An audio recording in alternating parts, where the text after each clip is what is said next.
Today, well, we're working on the Epstein Files because, wow, there has been so much spell work on from the dark side on this topic that it cannot be ignored. It has to be dealt with in some way.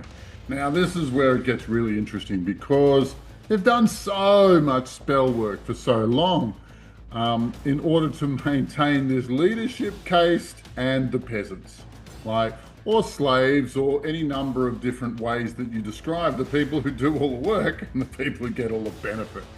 And this story has been changing little by little, society to society over the centuries. But it keeps coming back to that, the doers and the takers.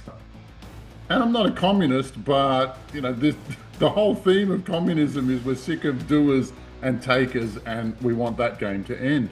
I don't think communism is the answer to that, but I understand why, definitely a big why it happened, why that phenomenon occurred, and what it is trying to redress.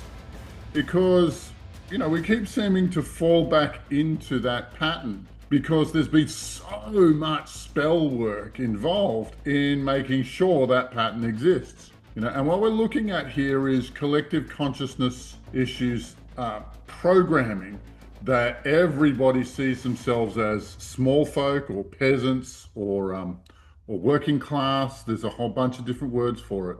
And that set of collective consciousness is a very different set of collective consciousness to the ones that the elites use. They have their own paradigm location, and think of them as different cities or different lands or different countries on the astral planes, right?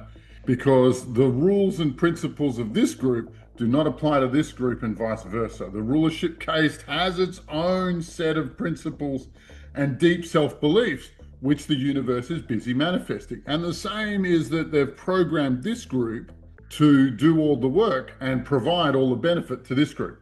And this group thinks that they own them. Now, sounds wild. Does it sound wild? I don't know. But the concept that, a few families, maybe even 13 families of wizards, set about doing all of the spell work required to rule the world, and they succeeded, and that's the world we're living in.